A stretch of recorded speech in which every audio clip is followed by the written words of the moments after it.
శ్రీ వివేకానంద రెడ్డి హత్య జరిగిన తర్వాత ఇప్పటికి కూడా దాదాపుగా 5 సంవత్సరాలు అవుతోంది. సో సిబిఐ ఎంక్వైరీ కూడా జరుగుతూ ఉంది. దీనికి సంబంధించి ఎవరైతే అనుమానితులు నిందితులు వీళ్ళందరినీ కూడా అరెస్ట్ చేసి దానికి సంబంధించి విచారణ కొనసాగుతోంది. సో మొన్న వివేకానంద రెడ్డి కూతురు సునీత కూడా ఢిల్లీలో ప్రెస్ మీట్ పెట్టి ఖచ్చితంగా మా అన్నకు ఓటేయకండి, జగన్మోహన్ రెడ్డికి ఓటేయకండి, ఎందుకంటే నిందితులు ఈ హత్యలకు ప్రోత్సహించిన వాళ్ళు, అంటే హత్యలకు ఎవరైతే పాల్గొన్నారో దానికి సంబంధించి కూడా వాళ్ళకి సపోర్ట్ చేస్తున్న వాళ్ళను ఎక్కువగా సపోర్ట్ చేయొద్దు, సో ప్రజాక్షేత్రంలో ఖచ్చితంగా తీర్పు చెప్పాలి దీనికి సంబంధించి అని మాట్లాడిన పరిస్థితి. కానీ పూర్తిగా కూడా ఇప్పుడు వైఎస్ ఏదైతే వివేకానంద రెడ్డి హత్య కేసుకు సంబంధించి కూడా దర్యాప్తు నత్తనడకన సాగుతోంది కూడా ఆరోపించడం జరిగింది. రైట్ చూద్దాం. మాజీ మంత్రి వైఎస్ వివేకానంద రెడ్డి దారుణ హత్య ఘటన ఈసారి కడప జిల్లాలో ఎన్నికల అంశంగా మారే సూచనలు కనిపిస్తున్నాయి. వివేక సతీమణి వైఎస్ సౌభాగ్యమ్మను కడప ఎంపీ సీటుకు అభ్యర్థిగా నిలిపే అంశం పరిశీలించాలి అని ఆ జిల్లా టీడీపీ నేతలు కొందరు అధిష్టానం ముందు ప్రతిపాదించినట్లు సమాచారం. ఈ ప్రతిపాదనను టీడీపీ అధిష్టానం పరిశీలనలోకి తీసుకున్నట్లు ప్రచారం జరుగుతోంది.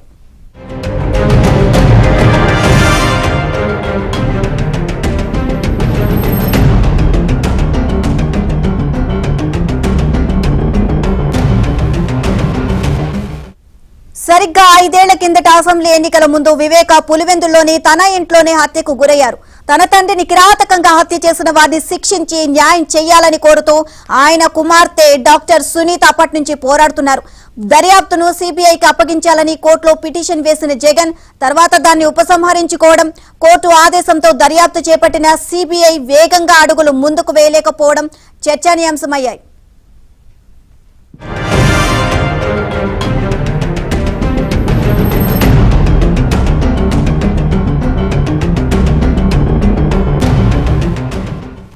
జగన్ కు సోదరుడి వరుసయ్యే ఎంపీ వైఎస్ అవినాష్ రెడ్డి ఈ కేసులో ప్రధాన నిందితుడిగా ఆరోపణలు ఎదుర్కొంటున్నారు. ఆయన తండ్రి వైఎస్ భాస్కర్ రెడ్డిని సిబిఐ అధికారులు అరెస్ట్ చేసి జైలుకు పంపించారు. కడప ఎంపీ సీటుకు పోటీ వస్తున్న వివేకాను అడ్డు తొలగించుకోవడానికే ఆయన్ను హత్య చేశారని అప్రూవర్ గా మారిన దస్తగిరి ఆరోపించారు.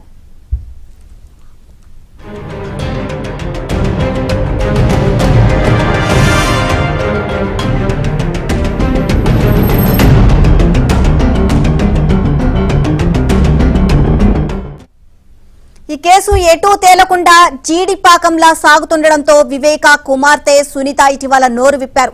తన తండ్రి హత్యకు కారకులైన వారికి శిక్ష పడాలి అంటే ఈసారి ఎన్నికల్లో జగన్ కు ఓటు వేయవద్దని ఢిల్లీలో నిర్వహించిన విలేకరుల సమావేశంలో ఆమె ప్రజలకు విజ్ఞప్తి చేశారు.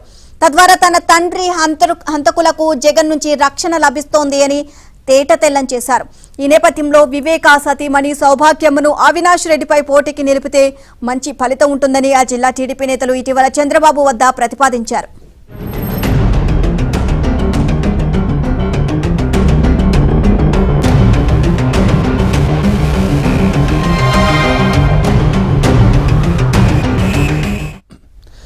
ఇక సౌభాగ్యమ్మను నిలిపాలన్న ప్రతిపాదనను కొంతకాలం క్రితం వరకు టీడీపీ నాయకత్వం అంత సీరియస్ గా తీసుకోలేదు.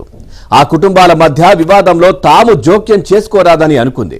కానీ వివేక హంతకులకు ప్రజా కోర్టులో అయినా శిక్ష పడాలని సునీత బహిరంగంగా విజ్ఞప్తి చేసిన తర్వాత వాతావరణం మారినట్లు కనిపిస్తోంది. ఈ ప్రతిపాదనపై సునీత కుటుంబం స్పందన ఏంటో తెలియరాలేదు.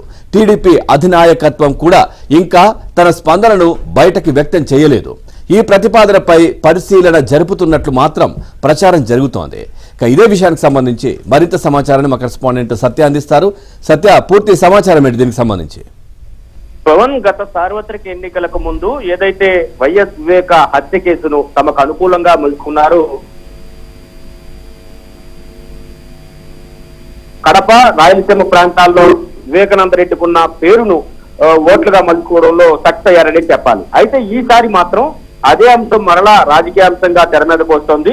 మాజీ మంత్రి వివేక హత్య, దారుణ హత్య ఏదైతే జరిగిందో ఆ ఘటనను ఇప్పుడు ఎన్నికల అంశంగా కూడా కడప జిల్లాలో మారే అవకాశం కనిపిస్తోంది. ఆయన భార్య సౌభాగ్యమ్మను కడప జిల్లా ఎంపీ సీట్ కి టీడీపీ పరిశీలిస్తున్నట్టుగా తెలుస్తోంది. దీనికి ప్రధాన కారణం రీసెంట్ గా వివేక కుమార్తె సునీత, డాక్టర్ సునీత, నర్రెడ్డి సునీత ఢిల్లీలో మీడియా సమావేశం పెట్టి తన సోదరుడైనటువంటి జగన్మోహన్ రెడ్డికి హత్యా రాజకీయాలను అండగా నిలిచే వాళ్ళకి ఎట్టి పరిస్థితుల్లో ఓటు వేయొద్దు అని ఆమె స్పష్టం చేసిన నేపథ్యంలో ఈ విషయం టీడీపీ పరిశీలనలోకి వచ్చినట్టుగా తెలుస్తోంది. ముఖ్యంగా కడప జిల్లాకు చెందిన టీడీపీ నాయకులు అధిష్టానం పైన సౌభాగ్యం నిలబెడితే మంచిది అనే ఉద్దేశంతో ఒత్తిడి చేస్తున్నట్టుగా తెలుస్తోంది. అయితే టీడీపీ అధిష్టానం ఇంకా దీనిపైన ఏ నిర్ణయం తీసుకోలేదు. ఇదే సమయంలో అటు సౌభాగ్యమ్మ అదేవిధంగా సునీత కుటుంబ సభ్యులను కూడా ఇంకా సంప్రదించలేదని తెలుస్తోంది. అయితే ఈ అంశం పైన ఏదైతే వివేక హత్య కేసులో నిందితుడిగా ఉన్నటువంటి దస్తగిరి అప్రూవర్ గా మారిన తర్వాత అతని పైన కూడా జరుగుతున్నటువంటి ఇబ్బందికర వాతావరణాన్ని అతను క్రియేట్ చేయడం, ఎవరైతే ఈ హత్యలో హంతకులుగా భావిస్తూ సునీత సిబిఐకి ఫిర్యాదు చేశారో వారి విషయంలో అనుసరిస్తున్నటువంటి మెతక వైఖరి, సిబిఐ ఈ అంశాన్ని చాలా సాగదీస్తూ ఉండడం, ఈ అంశాలన్నీ కూడా రేపు కడప ఎన్నికల్లో ప్రధాన అస్త్రాలు కాబోతున్నాయి. ఇదే సమయంలో సునీత కూడా చాలా స్పష్టం చేశారు, ఎట్టి పరిస్థితుల్లో తన తండ్రిని హత్య చేసిన వారి పైన ఖచ్చితంగా చర్యలు తీసుకోవాలని ఆవిడ ఫిర్యాదు చేస్తున్న పరిస్థితి అయితే ఉంది. కాబట్టి ఈసారి కనుక ఆ కుటుంబం నుంచి కనుక టీడీపీ తరఫున అభ్యర్థిని నిలబెడితే ఖచ్చితంగా విజయావకాశాలు ఉంటాయని తెలుగుదేశం పార్టీ భావిస్తున్నట్టుగా తెలుస్తోంది. అయితే ఇది అధిష్టానం పరిశీలనలోనే ఇంకా ఈ అంశం ఉన్నట్టుగా మనకు తెలుస్తోంది.